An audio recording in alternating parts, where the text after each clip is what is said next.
Sasha, why does it seem like you hate that beautiful face of yours?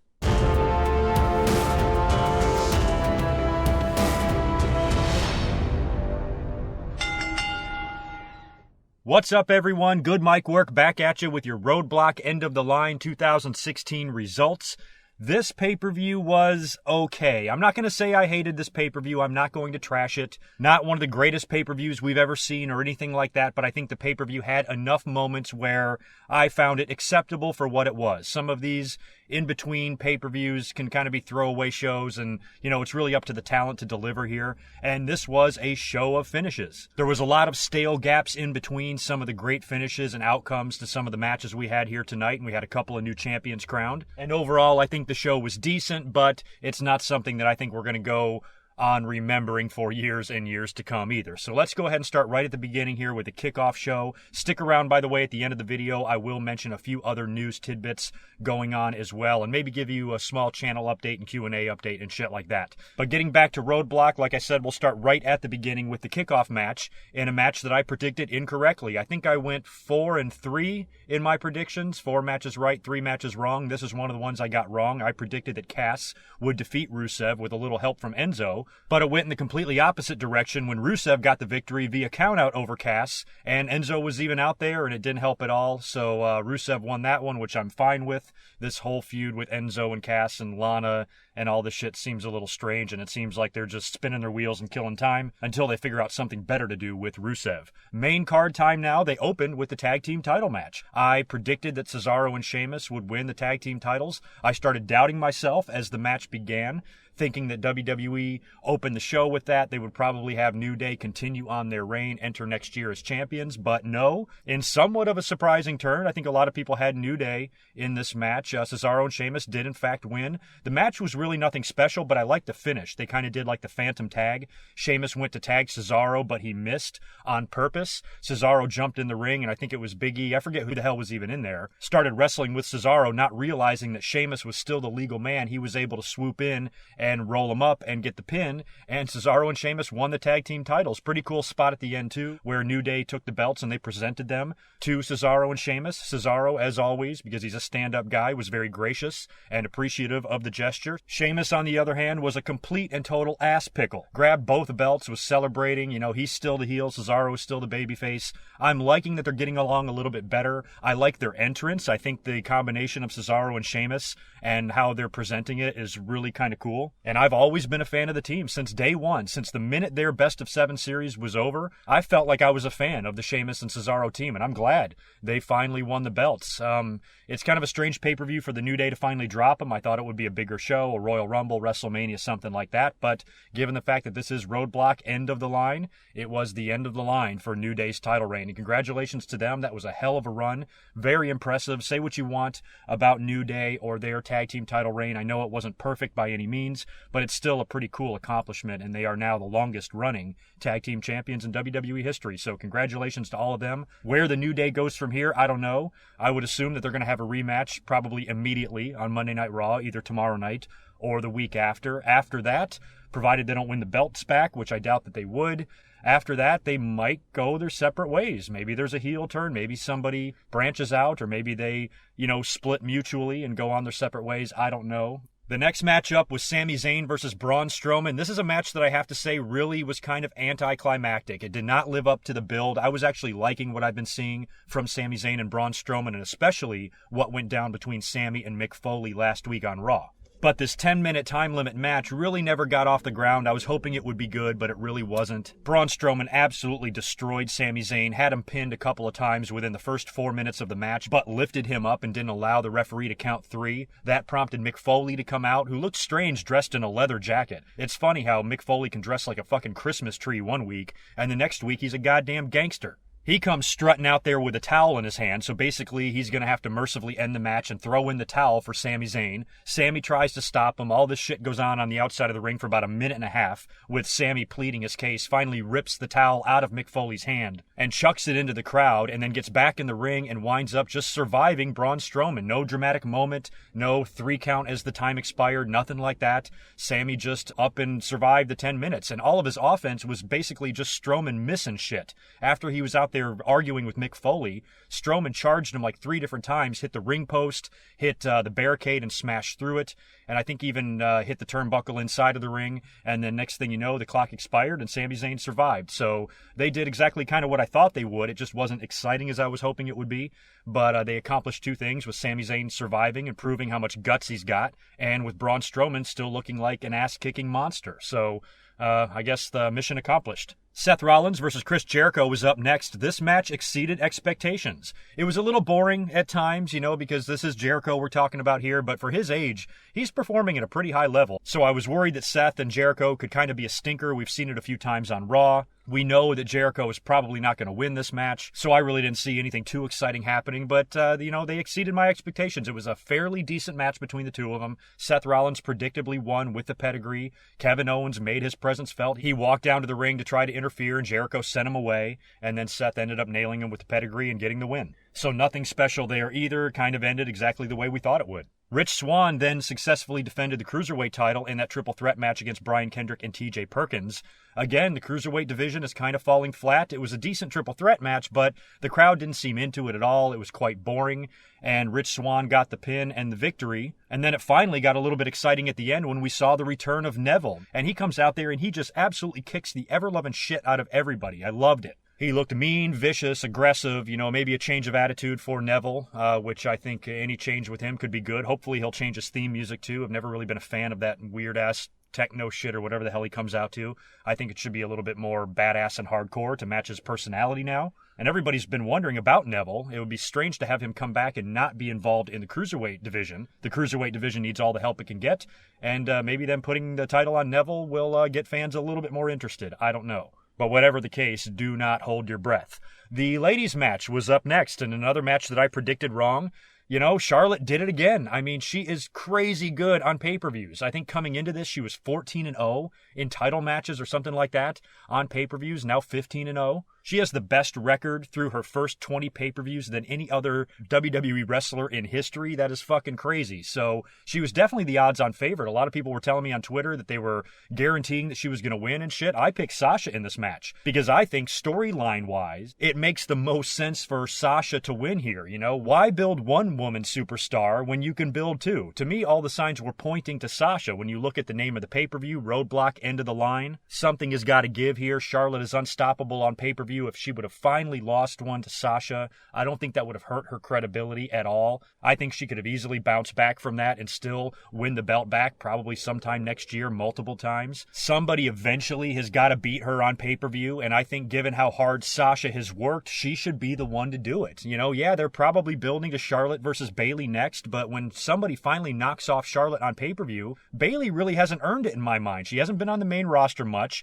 They haven't really been doing much with her. She hasn't made a whole lot of noise, and I kind of forget that she's there. I love Bayley. She's totally capable, and she'll be women's champion one day. I'll be fine with that, but I think given how much work and effort and time Sasha has put in and the WWE has put in her, I thought that she should have won this match. Now, apparently, the reason that people were so confident about this is something I didn't even know about. I guess some late betting odds came out for Roadblock, which had Charlotte winning, and up until that match, I think the predictions were perfect. And I didn't care. I love Charlotte. I put Charlotte over all the time. I'm more than happy with her being a 4-time women's champion. It seems like they might be on the fast track to her tying her dad or something like that, eventually winning 16 titles, which at this rate, she should win her 16th women's title probably by late February.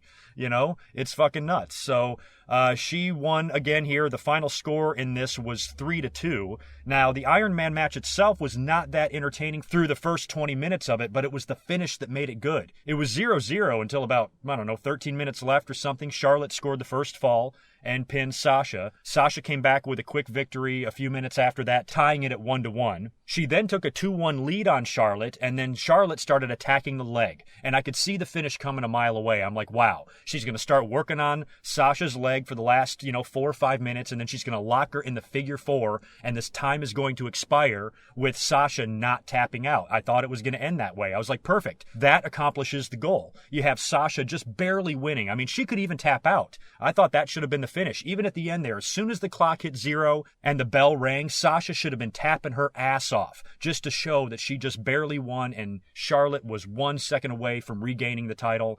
Now you don't have to worry about a rematch clause because the champion retained. It's supposed to be the last match between the two. Charlotte can move on to something else without really losing a whole lot of credibility. And Sasha can now be elevated to nearly the same status as Charlotte by being the first one to knock her off on pay-per-view and retain her title and go into next year and go into WrestleMania as a huge ladies superstar on the WWE roster. I thought all of that made the most sense. But instead, they have Charlotte, like I said, put Sasha in the figure 4, and literally with 1 second left, Sasha taps out, which to me was crazy because Charlotte locked her in the figure 4 with 2 minutes left. She survived for 2 minutes and tapped out on the very last second. So I was like, damn, you got to be kidding me. Once she tapped out and it was tied up, and then the referee restarted the match for sudden death, I'm like, well, it's over now. And I like how the announcers don't know what's going on. Oh, what does the referee do in this situation? It's a tie. He's got a decision to make here. How come there's nothing written down ahead of time for this? That's the funniest thing about Iron Man matches. Same thing at WrestleMania 12 with Brett and Shawn when it ended. You know, Gorilla had to come out there and restart the match and everything. You know, how come they don't say, here's what happens in the event of a tie? How come they don't already announce this to the fans? So it's kind of stupid how they do it. But the referee decides to do a sudden death overtime, not surprisingly, but now the damage is done. Sasha's been in the figure 4 for 2 minutes, and she's right pickings now. And then it got nasty. In the final moments of the sudden death, something happened. I didn't even see the spot where it happened, but Sasha got busted open right in her nose or her mouth, and she had blood covering the front of her face. I mean, she already took one nasty bump on the outside of the ring where she landed face first on the steps. I mean, she just pummels her own beautiful head. She has got a gorgeous face and head and body. Why does she insist on abusing it in this way? And Charlotte must have caught her with an accidental punch or an elbow or something like that and just mashed her shit all up in the front of her face. And she had blood covered everywhere, and it made the match great. You know, and again, then I started thinking of, instead of WrestleMania 12, with the WrestleMania 12 finish, now we're moving on to WrestleMania 13, where she just refuses to give up and passes out, to where technically she'll lose the match and the title, but, you know, that could keep her strong. But at the end, she finally had to succumb. She finally had to tap out, and Charlotte has now won, I believe, her 4th WWE Women's title, and a really impressive finish to a very good Iron Man match between the two girls. It really was. I think maybe Sasha and Bayley was a little bit better from NXT, but this one was still damn good, and the finish made everything. The finish made up for any dull spots there were earlier on in the match. Charlotte looked like a badass. She was having one of her good days as far as attractiveness goes. She looked sexy as hell out there, kicking ass. She is a beast. She is a true superstar, and I like the legacy that she's building in the WWE. I still think she could have lost tonight and really not done too much harm to that legacy or to that character, but, you know, how am I going to complain about them putting the belt on, you know, one of my favorite WWE women's wrestlers on the roster? I'm totally fine with it. So, good job, girls. Nice effort, as always. Sasha, you damn near died. As always, please be more careful, and hope to see many good things from both of you ladies in 2017. Moving on to the main event now. Kevin Owens defending the Universal title against Roman Reigns. Kevin Owens did win. He picked up the victory. Again, a match that was stale and boring. During this match, I was kind of in and out of the room. I didn't really care much about it. I knew that Roman Reigns wasn't going to win the belt. Made no sense for him to win the belt. If they would have put the belt on him, I would have just thrown my hands up in the air and said, I don't know what the fuck the WWE is doing. You know, they already kind of swerved me with Sasha losing, and now this shit with Roman Reigns. It would have been too much shit making no sense for one show for me. I probably would have lost my mind. But the finish was awesome. And it fooled a lot of people on Twitter. I wasn't fooled for a second. They had this long-ass, 30-minute match, and then it ends with, I think Kevin Owens grabs the belt and tries to use it as a weapon. Roman Reigns spears him. Jericho then comes down to the ring, gets in the ring, and, you know, he's doing the thing where both guys are down and he's standing between them, and you're like, shit, he's going to turn and nail Owens. But I was already thinking in my head, I'm like, even if he hits Owens, it's a DQ. So I'm sitting there waiting for Jericho to make his decision, and then he turns around and code breakers Owens, and the referee rings the bell, of course. So I'm thinking to myself, wow, that's Jericho's way of, number one, getting a little bit of revenge on his friend who he's mad at, but at the same time making up with him at the same time. You know, I gotta punch you once, but I'm still gonna help you retain the title, and at the end of the day, I still love you, and you're my friend. A lot of people were mistaken, I think, and thought that Kevin Owens and Chris Jericho planned this. I don't think on storyline the two of them planned this together. I think the only person in on this was Jericho. You could see that from Kevin Owens' reaction after the match. He looked surprised. He didn't even know what Jericho really did, and then he realized that Jericho helped him, and he gave him a hug. And that was that. It was a great moment. I loved the finish. To me, I was cracking up. I love Jericho and Owens together. I can't get enough of those two guys, and I would have been fine if the show ended right there and went off the air, but it didn't. That prompted Seth Rollins to come out, and then Rollins and Roman Reigns decide to go sling blade on these motherfuckers and powerbomb both of them through tables. First, they nail Jericho on the outside of the ring. Then they drag Kevin Owens all the way up to the announce table on the stage and give him a nasty power bomb on the stage, and he rolls off, and the two of those guys just, close the show looking like monsters. So my prediction of a fatal four-way for the Universal title at the Royal Rumble looks pretty likely at this point. Jericho and Owens, even though they're friends and back together, Jericho did nail Owens with the code breaker, and he probably did that because he was still mad at him. So I think these two guys could still implode. I think Jericho's going to wind up getting his shot, and the two of them are going to have to face each other at the Royal Rumble if they do in fact go with a fatal four-way. So I don't think that Kevin Owens and Jericho are back together as BFFs for good. I think it's going to be a temporary situation, but the finish, it made a boring match good. And we saw that a lot tonight on Roadblock. So overall, I give the show maybe a C+. It was just a good night of wrestling, I suppose, a whole bunch of matches, and they weren't horrible, but they weren't great either, and it was just, it was like meh. I'm sure we're moving on to bigger and better things, however, in 2017. You guys know how I feel about the month of December in WWE. To me, it's always boring as fuck anyway, so the Royal Rumble should be great. I think WrestleMania will be great, and I'm looking forward to the next few months.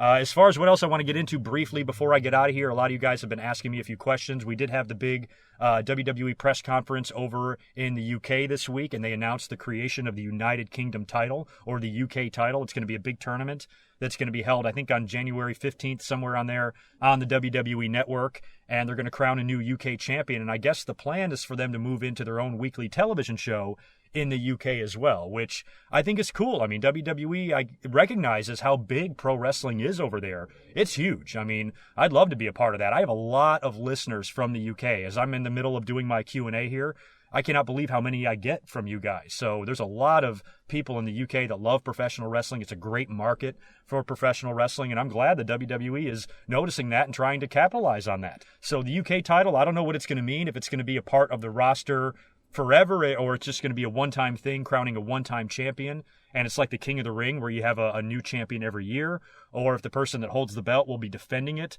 on Monday Night Raw or SmackDown or whatever the hell they do. Still not totally sure of the details on that yet, but, it's kind of cool that the WWE is doing something for the UK audience. Everybody over there seems to be pretty excited about it. So hopefully it will be a much bigger success than the Cruiserweight division. Let's all keep our fingers crossed on that. I was not able to see Total Nonstop Deletion. I got to go and look at that. I've seen a couple of seconds of it, and I know that Shane Helms was in there, and there was like a reunion with 3 count and everything. It looked fucking crazy as hell. I still have to take a look at that. I promise everybody that I will. As of yet, I have not seen it, but a lot of people say it's just as crazy as the other ones were, so I'm actually excited to take a look at it this week. Also, I did hear, unfortunately, that Zack Ryder was injured. I think he tore his ACL or something like that. He went down to Birmingham, I guess, with Dr. Andrews to get some surgery. It does not sound good. I haven't read any updates, but it sounds like something that he's going to be out for, 6 to 8 months for, I would imagine. So that's a shame for him and Mojo Rawley. I'm not a big fan of their team. I was just talking shit about them in my last commentary. I find them incredibly annoying, but I never want anybody to get injured, and it breaks my heart for Zack Ryder. So I don't know if they're going to break up the team. Maybe Kurt Hawkins will replace Zack Ryder temporarily in the tag team and keep the Hype Bros going, or Mojo might have to be off on his own until Zack comes back. I don't know what they're going to do. They're number one contenders right now as well because they won that Battle Royal, so I guess they're going to have to change some shit up on SmackDown. We'll have to wait and see what they do there on Tuesday. Oh, and I didn't even mention when I was talking about the UK title, I'm sorry, Nigel McGuinness signed with the WWE. He's going to be part of that commentary team with Michael Cole to call this big tournament that they do on the network. So that's kind of cool. He left Ring of Honor, I think, kind of abruptly there. So I don't know the story behind that. Just a little programming note here. I'm thinking I need to skip a commentary. As I'm looking at the way my commentaries are numbered, as of right now, my year-end video is probably going to be episode 399. And I don't know if I want to upload episode 400 like one day after that. So what I'm thinking is I'm going to reserve the right this week to skip a weekly commentary and just concentrate on the Q&A.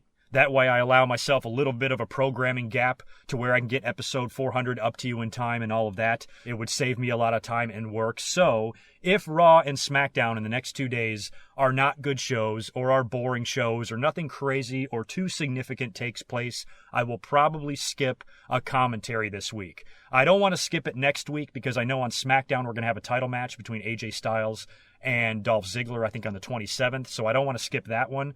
So perhaps this week, if we don't see anything too nuts on Raw or SmackDown, I may skip a commentary on Thursday. I will let you guys know if I decide to do that. Keep checking me out on social media. Follow me on Twitter at GoodMicWork. Check my Facebook page. Check my website. If I do, in fact, skip a commentary, I will make sure to make an announcement on all of those platforms so you are aware of it. And then I'll just come back at you like I normally do next week. If for any reason I skip a commentary this week, that means I will not be talking to you before the Christmas holidays. So wherever you are in the world, whatever holiday you celebrate, please have a happy and safe one. Enjoy your time off from work and or school. Enjoy your time with your loved ones, and just have a great holiday overall. Take care to all of you. I will talk to you either in a few days or in about a week and a half. Until next time, peace.